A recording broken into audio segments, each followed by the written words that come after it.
Hello किसान भाइयों, आप सभी लोगों का हमारे चैनल एसएन टेक एग्रीकल्चर में स्वागत है। किसान भाइयों, आज हम बात करने वाले हैं कि हमारी जो लहसुन की फसल है उसमें थ्रिप्स की प्रॉब्लम हो गई है या फंगस की प्रॉब्लम हो गई है।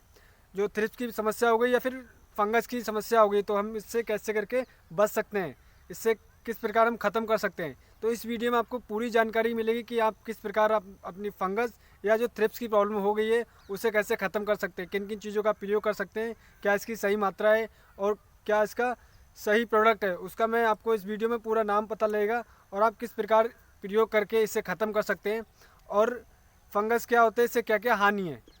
तो किसान भाई, आपको पूरी जानकारी इस वीडियो में मिलेगी। तो हमारे चैनल पर जो भी हमारे किसान भाई नए हैं, सबसे पहले हमारे चैनल को सब्सक्राइब कर लें और हमारे वीडियो को ज़्यादा से ज़्यादा शेयर करें, जिससे जो हमारी बातें सभी किसान भाइयों तक पहुंच सके, वो ज़्यादा से ज़्यादा लाभ ले सके। क्योंकि हमारे वीडियो बनाने का बस एक तात्पर्य है कि हमारे जो किसान भाई हैं उन्हें सही और सटीक जानकारी मिल सके और ज़्यादा से ज़्यादा लाभ ले सके। तो किसान भाइयों, अब हम शुरू करते हैं कि थ्रिप्स की प्रॉब्लम क्यों होती है और थ्रिप्स कब जन्म लेता है। तो किसान भाई, थ्रिप्स ये होता है कि मान लीजिए लहसुन की जो फसल है उसमें जो नई कोपलें निकलती हैं वो एकदम छल्लेदार हो जाती हैं और जलेबी की तरह बन जाती हैं। उसे एक प्रकार से जलेबी रोग भी बोलते हैं किसान भाइयों।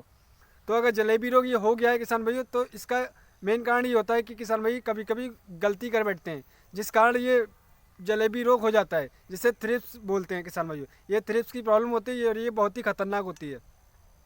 तो किसान में ये होता है कि मान लीजिएगा लहसुन की फसल में आपने सारी चीज़ों का प्रयोग कर दिया, खाद भी लगा दी, आपने सारी चीज़ें लगा दी, सारी उर्वरक भी लगा दी, फिर भी आपकी लहसुन की फसल पीली दिखाई दे रही है, उसमें छल्ले बन रहे हैं। तो किसान भाई कभी कभी गलती कर बैठते हैं कि चीज़ का जिस टाइम ये थ्रिप्स उत्पन्न होती है, किस टाइम थ्रिप्स उत्पन्न होती है, इसका जो टाइम पीरियड होता है किसान भाई मैं आपको बताने वाला हूँ।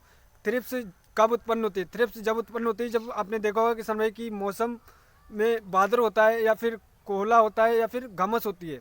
जब ऐसा मौसम होता है किसान भाई, तो थ्रिप्स उत्पन्न होती है। तो किसान भाई, आप उसी टाइम पे स्प्रे कर दीजिएगा तो आपकी जो थ्रिप्स है वो एकदम ख़त्म हो जाएगी। अगर आप उस टाइम पे स्प्रे नहीं कर पाते किसान भाइयों, और किसान भाई एक गलती और कर बैठते हैं किसान भाई की, जो हमारे जो लहसुन की फसल है उसमें सिंचाई का ध्यान नहीं देते।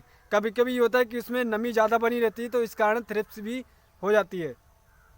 तो अगर ऐसा हो गया तो किसान भाइयों, मैं आपको इस वीडियो में पूरी जानकारी दूंगा कि आप किस प्रकार ख़त्म कर सकते हैं थ्रिप्स को। तो किसान भैया, आप कभी कभी आप कि बहुत सारी दवाओं का प्रयोग भी करते हैं, फिर भी थ्रिप्स ख़त्म नहीं होता। मान लीजिए आपने काफ़ी सारी दवाओं का प्रयोग करा है, आप लोग बायर कंपनी का रीजेंट आता है जिसमें 80% फिप्रोनिल होता है, आप उसका भी प्रयोग करते हैं, फिर भी आपकी जो थ्रिप्स की प्रॉब्लम है ख़त्म नहीं होती है। तो किसान भैया, मैं आपको एकदम बहुत ही अच्छा प्रोडक्ट बताने वाला हूँ इस वीडियो में। आप अगर उसका प्रयोग करेंगे तो आपका 90% आपकी जो थ्रिप्स की प्रॉब्लम है वो ख़त्म हो जाएगी। एक बायर कंपनी का जो प्रोडक्ट आता है जंप नाम से, आप अगर आपने फिप्रोनिल लगा लिया या और बहुत सारी चीज़ें लगा ली फिर भी आपकी थ्रिप्स ख़त्म नहीं हुई, तो आप बायर कंपनी का जंप नाम से प्रोडक्ट आता है जिसमें 80% फिप्रोनिल होता है WG फॉर्म में, आप उसका स्प्रे कर दीजिएगा। आपकी जो थ्रिप्स की प्रॉब्लम है वो 80 से लेकर 90% आपकी थ्रिप्स की प्रॉब्लम ख़त्म हो जाएगी। अगर किसान भाइयों आपने इसका प्रयोग कर दिया और अगर आपको लग रहा है कि आपका 90% या उससे ज़्यादा सही हो गया, ख़त्म हो गई थ्रिप्स, तो आप एक काम और कर सकते हैं किसान भाई, इसका प्रयोग दोबारा एक हफ्ते बाद या फिर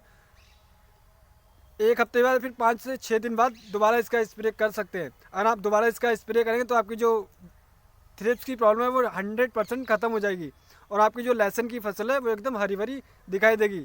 तो किसान भाई, इस चीज़ का आप लोग ध्यान रखें कि सही क्वालिटी का प्रोडक्ट यूज़ करें, जिससे आपकी जो लहसुन की फसल है उसमें ज़्यादा से ज़्यादा आप लाभ ले सके। अब किसान भाई, ये बात कर लेते हैं कि फंगस भी हो जाती है।